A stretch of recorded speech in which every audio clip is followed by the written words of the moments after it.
Okay, thank you. It's working? Yeah. Okay. So I want to start by thanking the organizers for putting together this conference and also for giving me the chance to speak here. Among all the speakers, I'm probably the one who has known Hubert the shortest time. But so it's very nice to learn all these stories, history about Hubert. So after I got my PhD about 3 years ago, I started working here at Saclay for 2 years as Hubert's postdoc. And I felt really lucky about this experience because Hubert is really the best boss a postdoc could wish for. He gave me a very interesting project to work on, which I got completely absorbed into. And he always gave me a lot of space to think by myself, but then sometimes he shared his deep thoughts on the topic with me. So what do I want to say? So I learned many things from Hubert. Other than physics, I also think that he taught me a lot about good taste in research problems. So I really want to thank him for giving me this nice experience for my first postdoc. So what I'm going to talk about today is actually an overview of the work I've done together with Hubert and other people in the group on the topic of percolation. Okay. So percolation is a signature example of a geometric type of phase transition. And like the conventional type of phase transition is described by a conformal field theory. But due to the special geometrical questions that we ask, the CFT is actually non-unitary. And one of the fundamental observables in percolation are the so-called cluster connectivities, which describe the probability of a certain number of points belong to a certain cluster configuration. And to approach this kind of quantity in a conformal field theory language, we need to go to the Q-state Potts model. Starting from there, one can start with a partition function in terms of local spins, and then rewrite it in terms of cluster configurations. And this way, the parameter Q, which describes the number of states, is analytic continued to arbitrary real number. And the critical cluster model for Q between 0 and 4 in the continuum limit is then given by the Potts CFT for central charge between -2 and 1. And then we can take the limit of Q goes to 1, which corresponds to C goes to 0, which give us the CFT description of percolation. And due to this map, the Potts spin can then serve as an order parameter for the percolation model. And the quantity that we're interested in, the cluster connectivities, is then naturally described by the CFT correlator of the spin operator. So over the past decade, a lot of work have been done, and the results have been obtained about 2-point and 3-point connectivities. And what we're interested in now is the 4-point connectivities, which are much more non-trivial because they actually probe the spectrum of the CFT. So suppose we consider 4 points, 1, 2, 3, 4. Then there are 4 different types of 4-point connectivities that we can study. The first one describes where the 4 points belong to one cluster, we call PAAA. And the second one, we have 1, 4 belonging to one cluster, and 2, 3, a different cluster, which we call PAABB, and so on. So in the CFT description, these connectivities are then given as a 4-point function of the spin operator. And as we can see that in this case, the CAC indices of the spin operator are fractional numbers. So to find these quantities, we cannot use the usual approach like the BPZ equation. A new idea of how to approach such quantities is the conformal bootstrap approach.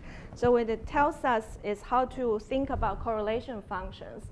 for a 4-point function, the conformal symmetry has determined to a large extent of this 4-point function, which is summarized into the conformal block. And so we can then write the 4-point function as a sum over all the operators which appear in the intermediate channel of these conformal blocks, each one with some amplitude. And so different ways of writing such decomposition, which is called the crossing equation, puts strong constraints on the spectrum and the amplitude.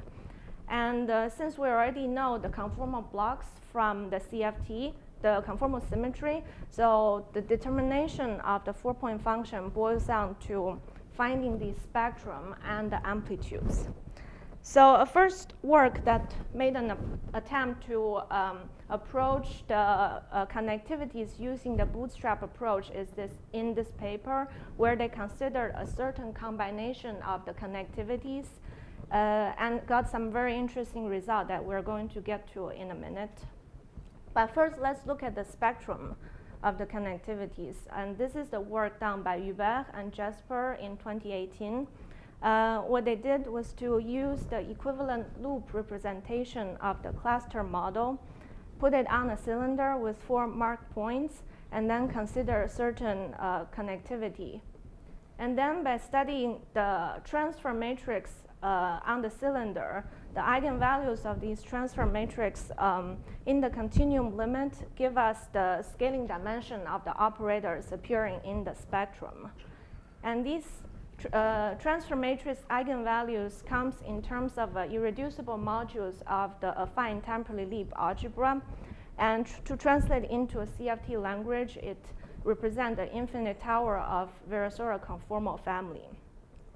So we can plot this spectrum that they found with the total dimension as a function of the parameter Q and find this very dense spectrum describing the connectivities. So to understand better the spectrum of the connectivities, let's look at this first paper of the bootstrap approach.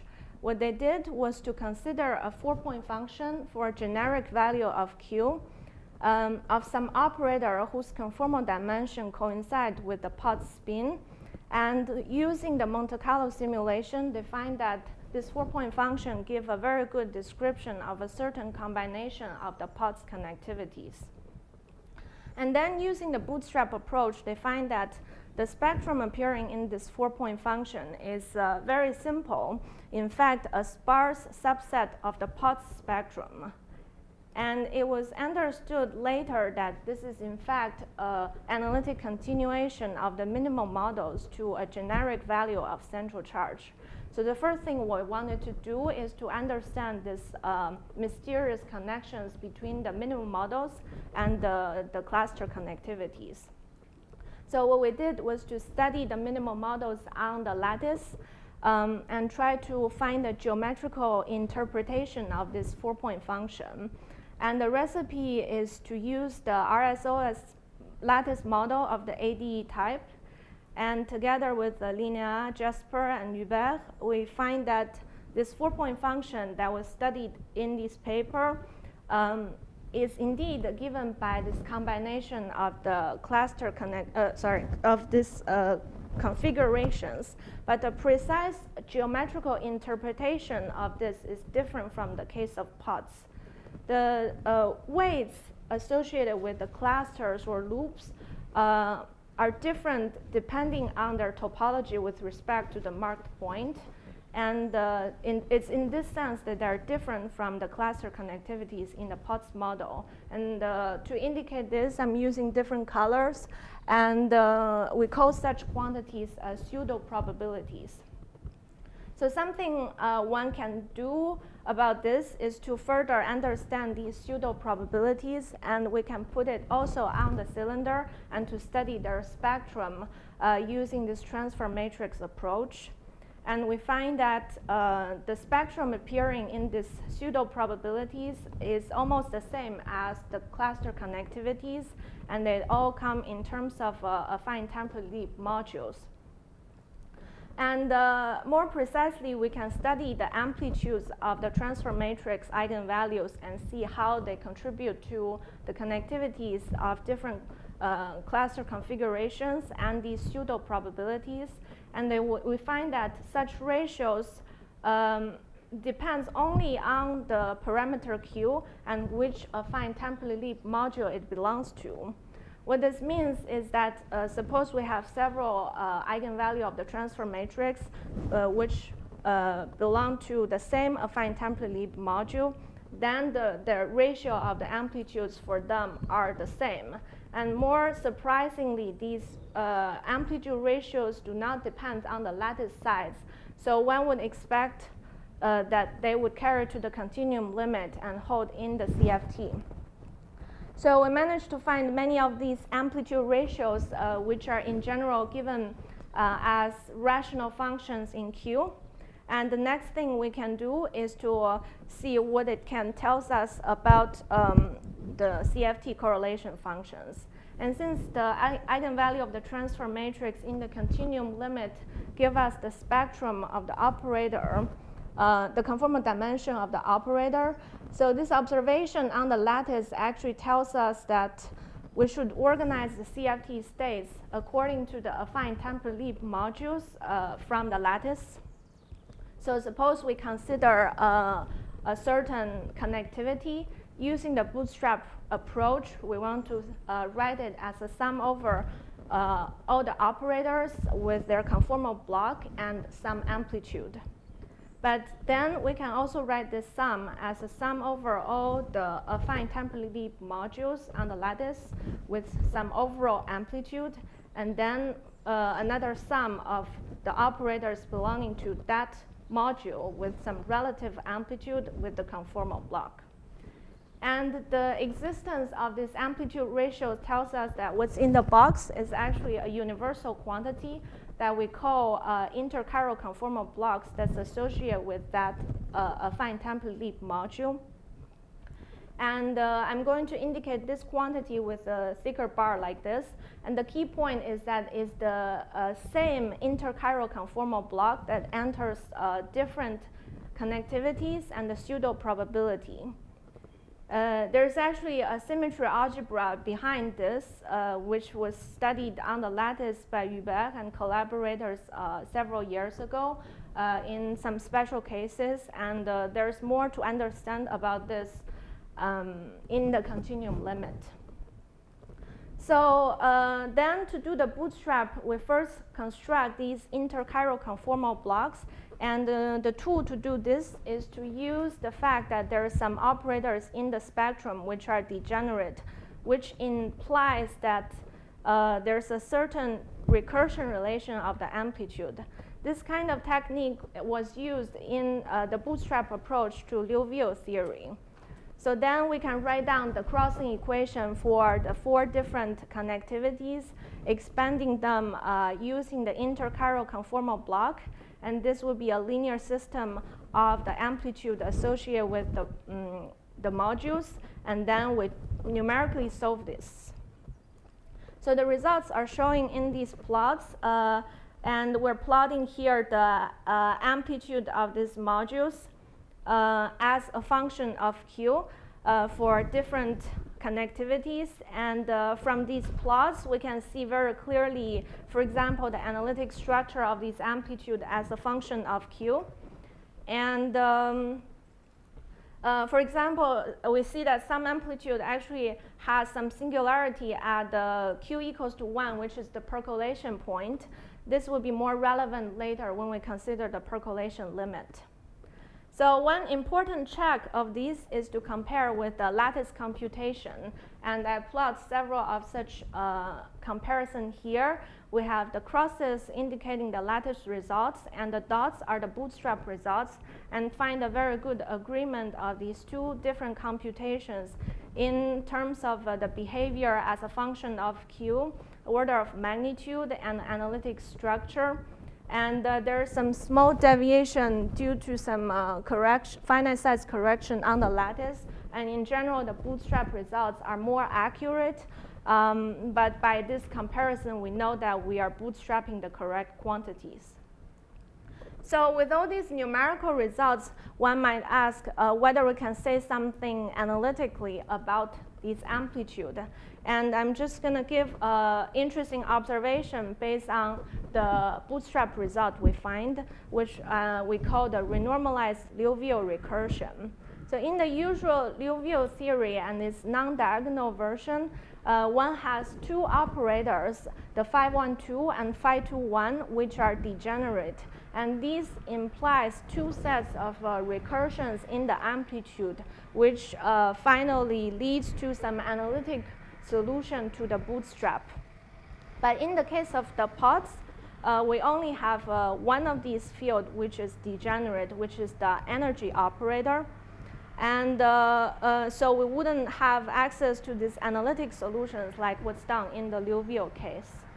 But from the bootstrap result, we managed to extract some analytic expressions of this amplitude recursion, which turns out to be a modified version of the Liouville recursion, in the sense that it's given by the Liouville recursion if the other field is also degenerate, but modified by a factor which is a rational function of Q.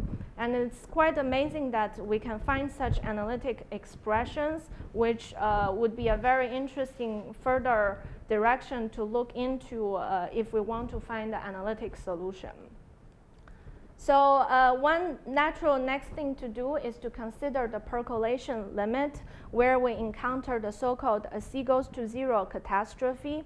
What this means is that suppose we consider the OPE of two primary operators, and conformal symmetry dictates that the coefficient in front of the stress energy tensor has a divergence at C equal to 0.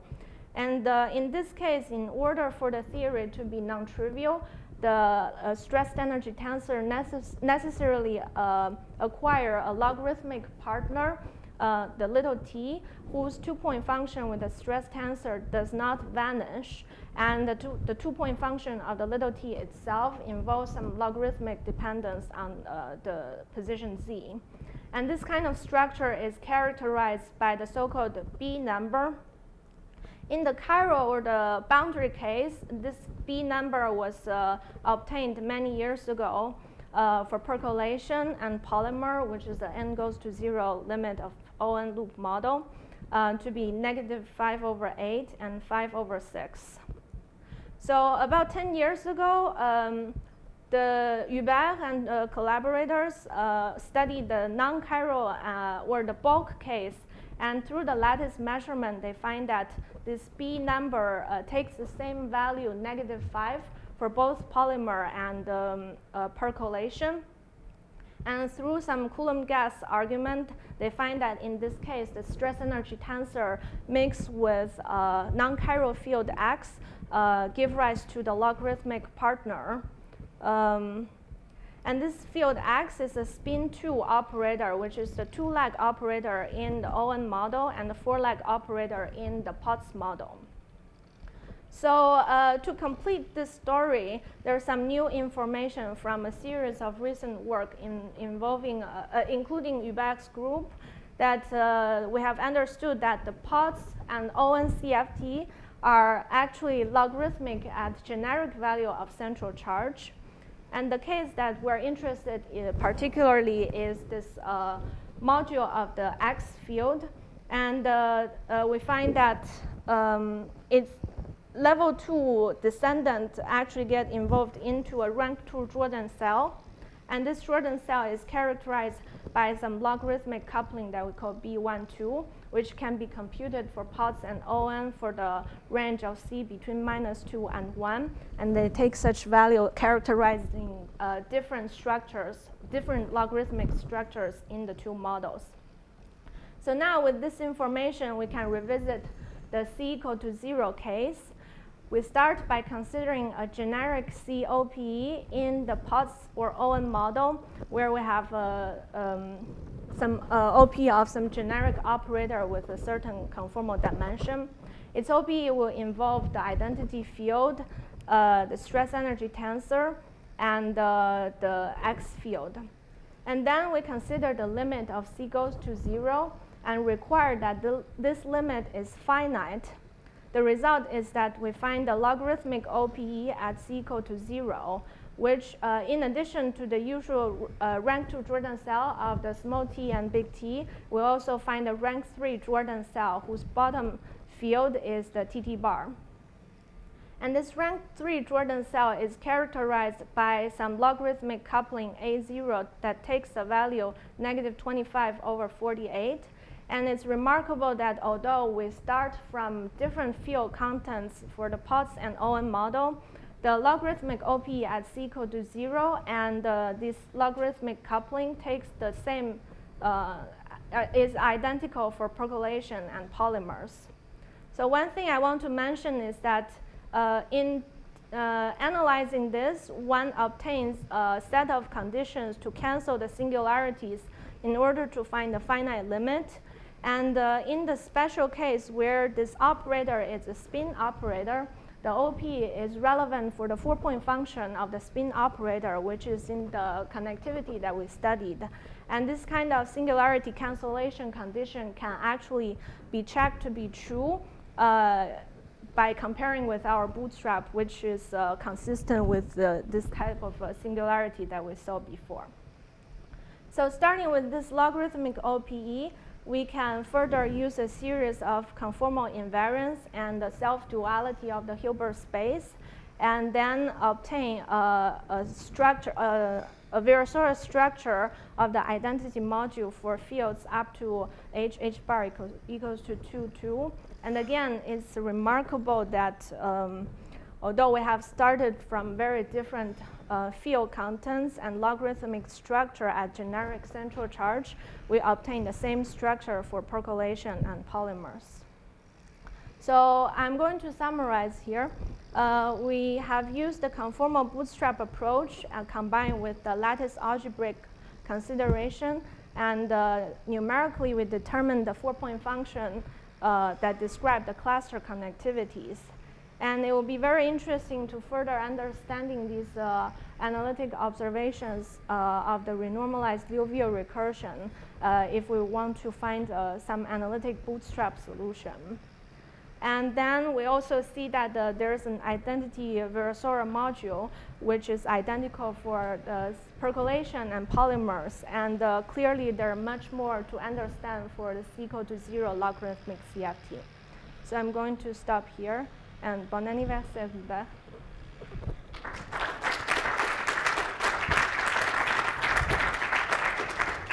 Thank you very much for a nice talk. So we have some time for questions before coffee, comments. Okay, so there was this paper on the SL2/1 alternating chain in which they found Jordan cells of arbitrarily high rank, and also for this 2,2 cell there was some picture. So the 8 fields that you showed on the previous slides, are they realizing this rank 3 cell in the same way as in that paper, or has something changed?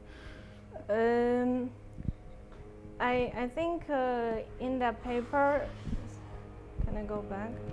In that paper, there were some dashed arrows that was not confirmed from the lattice approach, probably. And here we're not drawing those dashed arrows here. So from my perspective in the CFT, I don't think there's such arrows there. Yeah.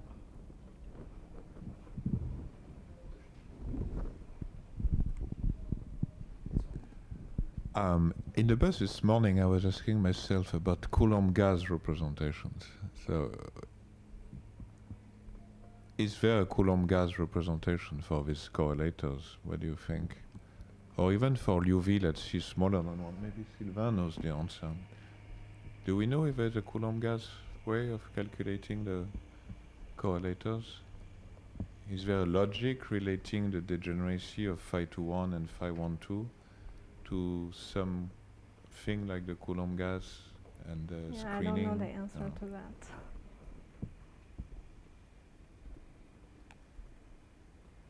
Okay, when I keep thinking of it. Thanks. I'll just put the question back to you.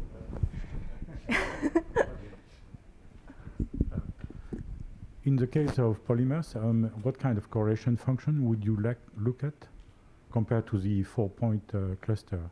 I think one would look at the 4 points with the polymer line goes through. Yeah. How many polymers would you have?